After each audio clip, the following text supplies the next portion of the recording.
Well, you know, partner, you got to get the backup some opportunities. You never know when you're going to use them. We saw the backup for Highland Park in that Blackhawk Cup game. Here's shot, and Silver on the save. Rebound, try shot. He scores! Goal awarded. Early lead for the Benet Academy Red Wings.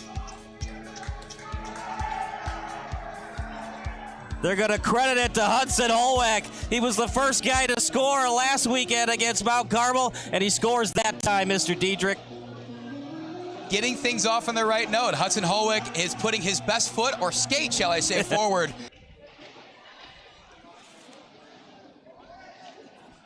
Trying to get it in front. No one was home. Bennett's doing a good job as they're pushing out forwards in front of Kane. Redirection goal. Glenbrook North answers. Even strength.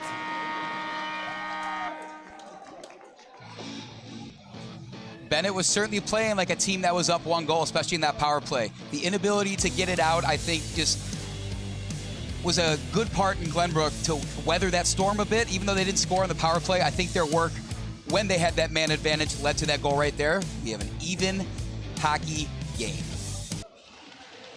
There's a lot of guys on this Glenbrook North team with great hockey names, led by their head coach with another great hockey name in Polakidis. That shot, loose puck. Rebound try, no one could slap it home.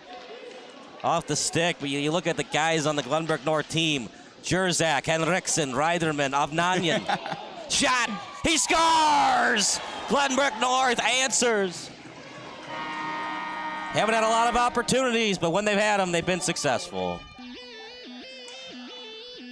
Benet had looked good on defense in those past couple opportunities. Glenbrook got going real fast in transition. I think a couple line changes. And I'm thinking that blistering pace that Benet came out with, we saw the energy and the physicality and how much they pushed the pace. I wonder if that's coming back to bite them right now as we see 2 unanswered from the Spartans. So the goal was scored by Jackson Sterner. Trying to slap it into the zone. Into the Benet zone. Here comes Glenbrook North. Nice move, shot, he scores! Goal awarded, Joshua Raub. The Glenbrook North visiting fans love it. Silence from the home crowd. That goal is going to count against Joel Kane. I feel like there's not much he could do there. Just a wonderful set of moves there from numerous different Spartan skaters. That puts them up 3-1, and like we said, I think Glenbrook North has settled in after taking that first goal, that 1-goal deficit they had very shortly into this one, and the Spartans are coming up big on everything. Loose puck. That one was on, look at that hit. Nice hit by Karras. Goldman with it. Sending it, and he scores! Oh my goodness!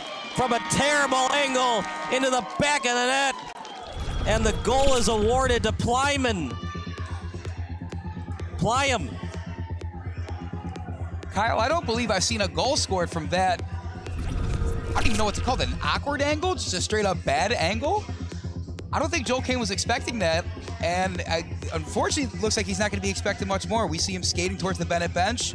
Such a tough sport. Fastest game on ice, fastest sport on ice. You got to be good at back checking, forechecking, stick handling. Shoots, he scores!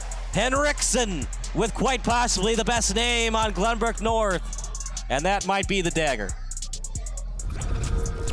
I'm a little disappointed in the Benet defense right there. Letting Henriksen getting a shot, he's right in front of the goalie. We're talking directly in the slot. There's not much Cecil could do. I think you could still hope that he was going to save that. Cecil is one of the best players on this Benet team. I always love coming here to Seven Bridges. They always pack the house, and everyone that I come across is, you know, one of the most kind people I could ever imagine being in a building like this. Are you kidding me? Another penalty? What they do this time? Shot, block, holding the stick. And the ref's not liking it. I'm gonna watch it on replay right now. I didn't see anything.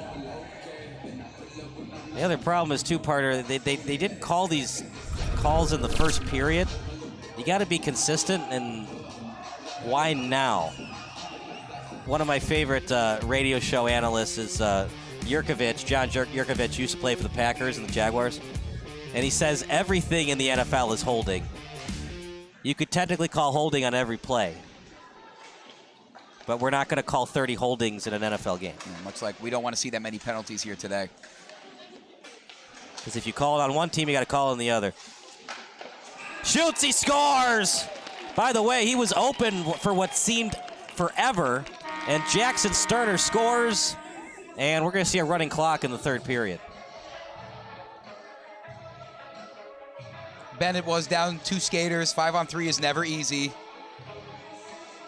But to have that scorer, or that skater for the Spartans wide open for that much, sitting right in the crease, right next to Ciesla, that's just not a good look for Benet. They look just completely out of this one. I think I was doing play-by-play for a championship hockey game. It was 18U Nationals. And I think the team was up by 3 or 4 goals, and they blew it. So it can happen in youth hockey. He's got a wide-open man. He shoots. He scores! Miller, 7-1 lead. He could have read a book how open he was.